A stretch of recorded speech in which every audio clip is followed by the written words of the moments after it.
First, I'd like to add my thanks to everyone else, to the Multispecies Justice Group, and Danny and David and Gemma for all their work and around this wonderfulness. Also, the Gadigal of the Eora Nation as the traditional custodians of the land, and the elders, past, present, and emerging. And I'd also like to add to that, I've kind of thought these thoughts, lived life, wrote the words on the land of the Haudenosaunee, the Oneida, the Lumbee, the Dene, the Navajo, Cree, Pueblo, Arapaho Creek, and Gabi Gabi land, just to add the places in which this has emerged for me.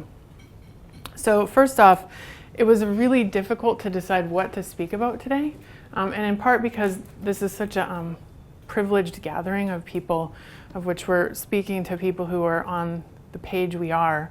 So I wanted to be able to provide new research, but also to be able to frame what I've done and how I'm thinking about these things in particular ways. So what I wanted to start with was, first, there are conceptual and theoretical matters that must be confronted when addressing non-human animal rights and the potential for any kind of expanded frameworks for justice and harm mitigation. So I want to begin with a few musings on this. The first and the most serious of these, I think, from a theoretical point of view, and as a theorist, this is often where I start, animals are excluded from the political and the polist in modern Western thought. This isn't true for other cultures, but certainly within my training, we can see this. And this is actually constitutive of the human understanding of politics. Right? We understand what we are by what we are not. In my work with Anthony Burke, we're calling this the sovereign ban of nature. The non-human animal ecosystems and the biosphere cannot be included or represented within politics as beings equal in the polity or central to its purpose. The political, that is the society of states based upon a social contract, and its attendant institutions and law, is haunted by this constitutive exclusion of certain lived bodies and species from the polity, and the abstractions of the living needs to those that are included. And this goes well beyond our familiar battle with the friend other and Schmidt. I think it's very much at the base of the way we would understand the political in the Western culture. Therefore, nature only comes in as an ecosystem service. So we can find friendly writings and publications around this, but always about humans and how they might hold dominion over, steward, or deplete as necessary for human use and profit. A butterfly or a bee is a pollinator for a human way of life, as opposed to any kind of intrinsic value of that bee or butterfly. And also, the benefits from these resources are shared and divided unequally among human communities, and this adds complexity to social and environmental justice. So I thought, starting from John Rawls in A Theory of Justice is as good a place as any to start when we're thinking about it. And one of the reasons I did this is because this adds moral personage to our conversation here today, not just kind of the taking away legal personalities, but how we see people as moral actors who are entitled to equal justice and rights. And hence, according to Rawls and many other social contract theorists, animals can be owed duties of compassion and humanity because of their capacity for pleasure and pain. But they're outside the scope of a political theory of justice. So even though they're owed some protection and their, quote, status is not that of human beings, according to Rawls, and one must consider, again, quote, what sorts of beings are owed the guarantee of justice. And the answer to this in many traditions is always that moral persons have the right to equal justice. And to be a moral being means being capable of having a conception of their good through a rational plan, and capable of having both a sense of justice and a desire to act upon principles of justice. But crucially, where I find Rawls interesting here and why I've included him, is that the exclusion of animal isn't categorical, he says, but rather he shifts the solution to another branch of theory, saying that our correct conception of our relations to animals and to nature would seem to depend upon a theory of the natural order and our place in it. One of the tasks of metaphysics is to work on this view of the world, which is suited for this purpose. It should identify and systematize the truths decisive for these questions. So in other words, a theory of justice could work for animals, but that work hasn't been done yet. So in this way, I become an uneasy metaphysician. I wasn't trained in this tradition, really. But I do think it behooves us to take this philosophical challenge seriously. So as we can see from the amazing breadth and depth of what's happened, this last week and this week, really the world demands ontologists, phenomenologists, hexietes becoming multiple. And this pushes us as people who are in these spaces to become interdisciplinary in ways that we never would have expected. For example, I had to be a self-taught biologist to write the microbial state, and many of us have moved into places in which we have to give up our will to expertise because of our love for a particular kind of critter or for a particular way of seeing the world. Secondly, as we discussed yesterday, much of the focus in mainstream animal rights and literature is on sentience and the need for non-human animals to demonstrate intellectual and mental capacity equivalent to human thought and language.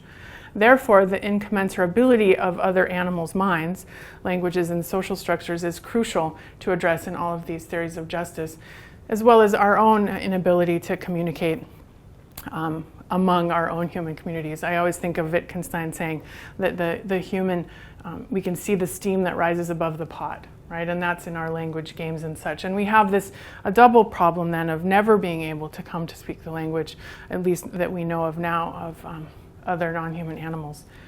So does the threshold for rights and justice come only from the ability to communicate in a language that humans understand? Or even broader, is thinking recognized only in a way that humans can understand? There's lots of amazing work being done about trees and plants and all of that. And this has been addressed by liberal rights theorists and modified to create a capabilities model, or in some ways I could see a cultural model working in this space as well, as far as theories of justice.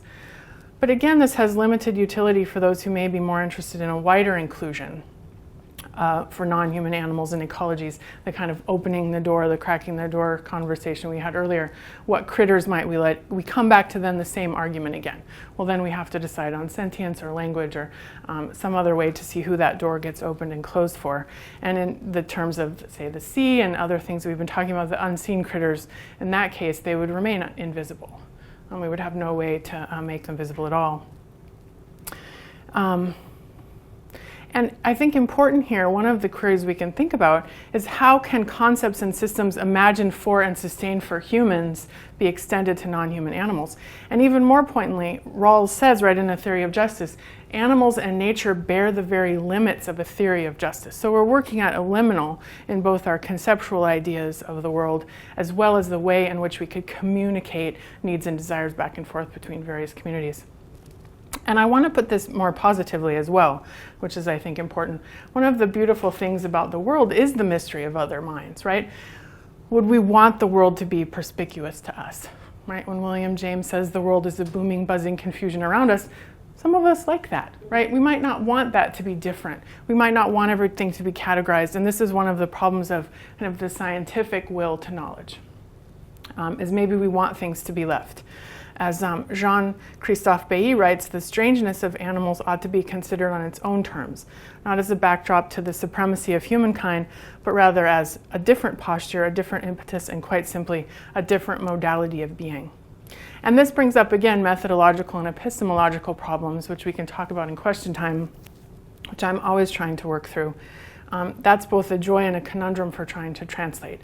Barry Lopez writes in Of Wolves and Men, to be rigorous about wolves, you might as well expect rigor from clouds. But we wouldn't want, I guess I shouldn't say we, I wouldn't want to see a particular kind of rigor always put in particular places. And I think, side note, thinking through our discussions yesterday at the first session, we also have to be wary of fallacies, right? There's this parts and whole problem.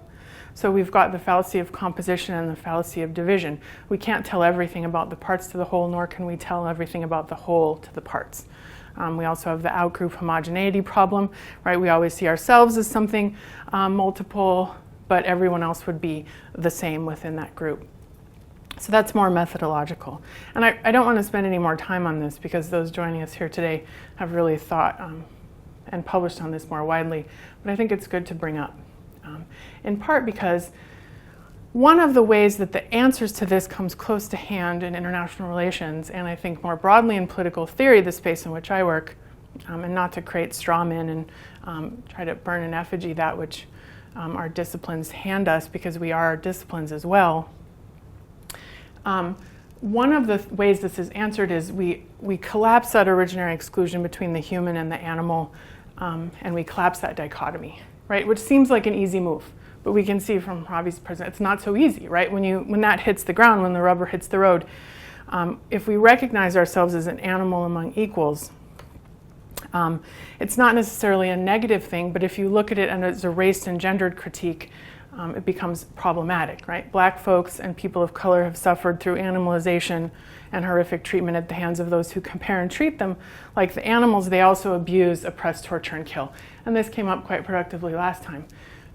One of my big questions when I started this research was, okay, humans objectify, but why when we do objectify do we treat those objects so badly? What's that process in there that we get at, that we could get at? So in that then, patriarchy and white supremacy have used and abused bodies and separated communities that could resist using these techniques, right? This is the classic way, divide and conquer.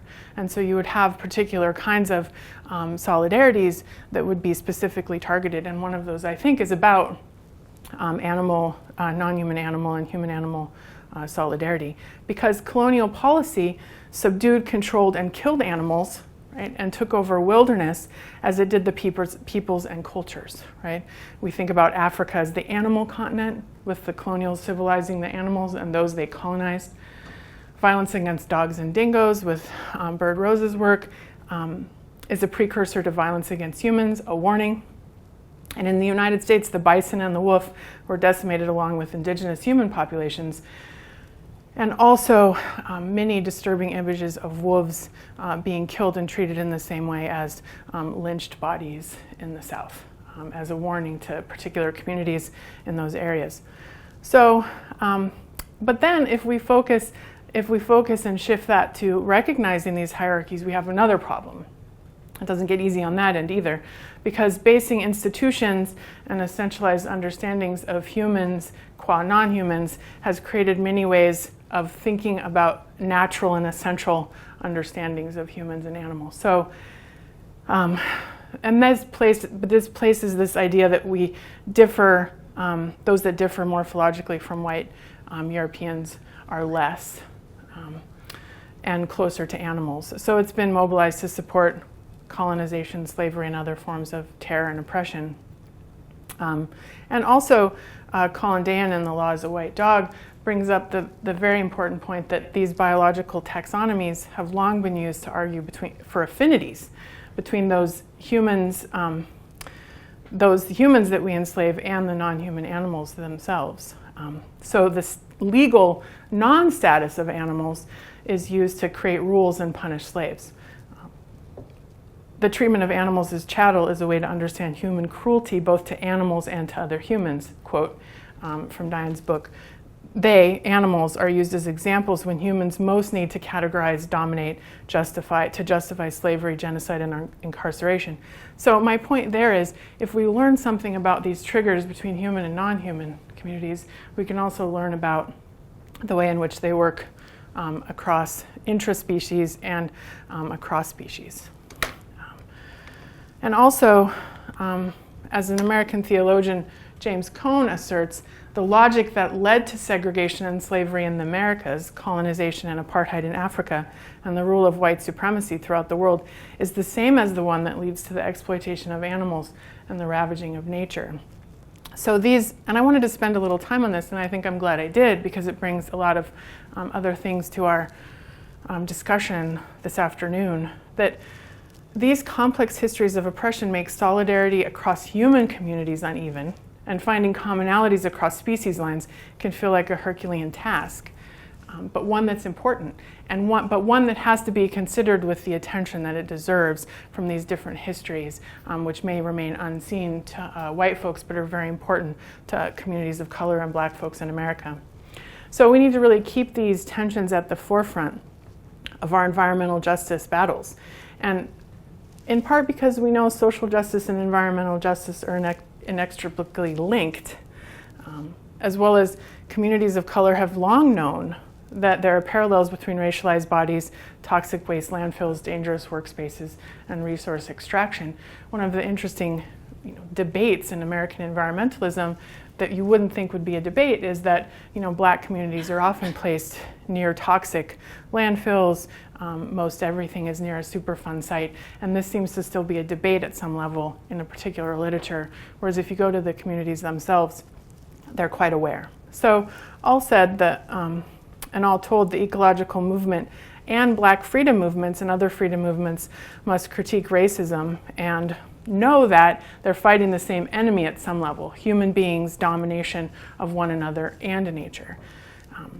So I think that having this Val Plumwood quote is good for us to remember, because as she writes powerfully, if we connect these things, if we take a look at intersectionality as a verb, right, that it means doing something about figuring out how all these things work together, we've got a juggernaut, right? We've got something that can really move through economic, ecological, and social justice in an important way. So how do we address this as scholars, academics, and educators? An important question, and one that I've been working on for quite a few years. And I think that this means there has to be a really focused attention on our level, at the scholarly level, on theory and praxis, techne and episteme, and Matisse. And I think craftiness is important. We often talk about design, and Eduardo talked about that at the beginning of this yesterday. But we also have to think about being, crafty like a fox in certain ways to begin to think through these problems. So it's a complex matter, the philosophical case, but we're also confronted with this ontic biospheric real, right, of which we have to maybe act quickly, right, which doesn't then suit well with a lot of ways of thinking about sitting with the problem, sitting with the issues in a Harawaiian sense. But really it becomes us understanding ourselves as part of an entangled living whole, as Masumi says, and what kind of politics emerge out of this. So it's a process-oriented politics. It's a politics, an Arendtian politics, a consensus politics that say we don't have institutions that give us politics. These actually emerge out of the way in which we live together. And the more beings we add, the more complexity we add to that as well. So what changes could be wrought if humans reverse this understanding to be one of interaction rather than one of domination and control, which is a big question, especially in the Western tradition. And in this way, then, we can see that, and a justice fits in here, the Anthropocene has really torn our political concepts from their humanist moorings. Which ones can we bring with us? Which ones do we need to reassess? There is difficulty and promise in thinking about whom or what is the subject of power, of justice, of all sorts of political processes, and how we can study them. We do know that human freedom will be profoundly changed at the end of this, one way or another. And that many of previous theories of what makes us free, what's the good life, and how power operates will have to be reassessed and reappraised for their worth and interest moving forward. And I think one of the ways I like to think about this is we need the biosphere, but it doesn't need us. And that's one way to approach politics from that is that we can this framing shows our vulnerability to these larger changes because Homo sapiens have really thrived within a particular steady climate conditions. No ice ages, no dips up and down. And that's changing now due to our own ways of earth moving and freeing the carbon, as Mackenzie Work would put it. So this returns us again to justice. If social justice is environmental justice, then the non-human must necessarily be a part of its theoretical DNA, can no longer be excluded. And if we let go of moral personhood, human-like sentience and language as barriers to entry to justice, political community, and the demos, what physical spaces do we have in which we can see this, right? And this is where I'll enter in and talk for the last little bit of this about my own work and some of my new research. So part of what this project, the urban piece of it, and also roads and wilderness and trees, which I'll explain a little bit, is where does violence and harm emerge in human and non-human relationships? And where are the embodied sites that we can find this? And for me, I picked, in this particular study, roads and roadkill as a key marker of the Anthropocene. And then the newest piece here is in cities. So it must be commensal, synanthropic. Scale is a major consideration. right? We have to move from the small to the large, and we can't have these smooth capitalist movements anymore, right? They stutter, they stop, they can't go from big to small in the ways we're used to. And in the microbial state, I argued that metaphor could aid us, right? If we think and talk about the world, if we think about it as a magical, contaminated place, we might necessarily treat it differently, as opposed to something more instrumental, like a watch or ecosystem services. And in my work, I used Feyerabend to talk about dreaming. In his book, Against Method, he said that we need a dream world in order to discover the features of the real world we think we inhabit. So this was about changing paradigms, but that sometimes within a paradigm, it becomes impossible to think outside it. And that what you have to do is criticize familiar concepts and procedures in an attempt to break the circle. So how do we dream these communities differently in this way? So I like that dreaming came up. Where do we start? What can we bring with us? What needs to be, do we need to be goddesses or cyborgs? All the questions that many feminists have been addressing come into play here in wonderful ways. So for me right now, I'm thinking about 20th century philosophy and social theory and a genealogy of the literature that I've been trained in. So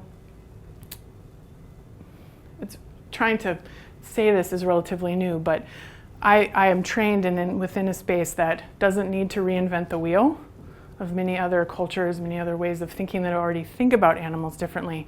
But this is the space I want to make more welcoming and lively. And kind of talks yesterday made me think about, if we think of Western theory as a family, you've got that kind of troublesome uncle that you've got to talk to, and you're like, listen. Like, what if we see Hobbes and Locke and places like this? If we take a genealogy back into the ways in which we've created the Western tradition and rethink that, have a new conversation. The late 1960s, so rereading Foucault and heterotopologies, rethinking space because of the space program was huge. So what is space for the 21st century? I'm also playing with the narrative form. I think that telling stories, and this really reinforces that, is a really powerful way to make people think about empathy and think about ethical living, and they can step out of their own solipsistic personal account of the world and experience it in a different way. So as far as I began this with thinking about a published article on road design and vehicle death. And I'm also working now in the Sunshine Coast with a group of people who are trying to work with the koala populations, because koalas, of course, are very affected by roads. And they've found that, in fact, it's a deforestation problem. Along with road deaths and dog deaths, destroying habitat is important, to which they've now shifted to see the koala as an ambassador for deforestation. So away from that sense of, we talked about it last time, the kind of the cute fuzzies and the charismatic megafauna, into something about, if you save the forest, you also save particular turtles, you save reptiles, you save bugs that wouldn't come onto the radar in particular ways. So this opened up the larger question of how humans, non-human animals, and ecologies may coexist and live, even thrive in the spaces that we share, right? And of course, because I'm trained in international relations, which talks about war and violence, I always come back to, where are these violences? Right? Where do these overlap? And in part, we know that non-human animals need movement, human animals need movement and mobility, and we also need spaces to live. So these have to be permeable. And how do we do that? So thinking through the urban area, we also have to begin to think, and there's problematic, I think you could go in bad directions with this, but the kind of early writings, Weber writes on the city, and many people were thinking about the city as the human habitat, or the habitat of man, the way of saying it at the time. So if we think about the ways in which we live as habitats, where do we see ecological and human infrastructure coming together? Which, because of the urbanization of human life, this is a really important question, a crucial question. The Industrial Revolution intensified human movement to cities. Of course, cities were always there. I think Lefebvre talks really handily about the way cities have changed from spaces of production to spaces of consumption in late capitalism, which will be something to think about in the future. But if we think about the fact that by 2050 an additional 2.5 billion people will live in cities, and 60% of those cities haven't been built yet, this is the time in which we need to begin to think about the sorts of details, the sorts of policy, the ways we could plan kind of co-living with other urban creatures, especially urban creatures that don't do so well. There are some that really thrive, right? Coyotes, rats, pigeons, particular kinds of animals do really well in cities. Others don't do so well. Wolves, koalas, things like this. So how do we think about incorporating this urbanization of life? And roads are also an urbanization, right? Roads bring the urban to the wilderness, even just driving through it. So the ways in we think about the small urbanization of the road. And if we think about green spaces in natural areas, big cats also like green spaces, right? So in America, we have lots of issues around cougars coming into town once these places have been greened. And in fact, some of the more interesting normative ecology work is coming from people working specifically with how do we create an environment in which cougars and people in cities could be part of a coming together in a single shared environment, of which the quality of life, the QOL in this literature, is beneficial for both humans and big cats. So I think urban planning in the Anthropocene can provide a provocation for humans to think carefully about the wildness we have in our everyday spaces. This notion of wildness and tame is problematic, and also about a colonizing vocabulary around going into wilderness areas and removing that, which we see as unsafe. And the fact that our impact is ubiquitous in geologic and scale. And that finding maps for this, or finding ways in which the spaces that we overlap with other species can give us clues to the ways to plan, design, make politics around this is important. And urban animals, all told, I think test and twist these limits of wild urban nature culture in ways that could be beneficial, especially in challenging people who don't necessarily think about, it's not as though, I guess I should back up and say, it's not as though animals aren't present in our lives. They're on our plates, they're our pets, they're all sorts of things, but how do we respond and maybe see them differently than the ways in which we've been used to seeing them? So competing needs and conflicts here, we have to begin to think about the ways in which we might mediate those, right? Is a pet dog more important than a cougar? And how do we begin to think about the policy in urban spaces that's important? And also, urban space is hardwired with inequality and proper rights, right? Homelessness. If we go back to, let's see, can we go back? If we go back to the first picture of the pigeon spikes on the window, they very much resemble the homelessness spikes that we have in the US, so we can see that there's a back and forth between that.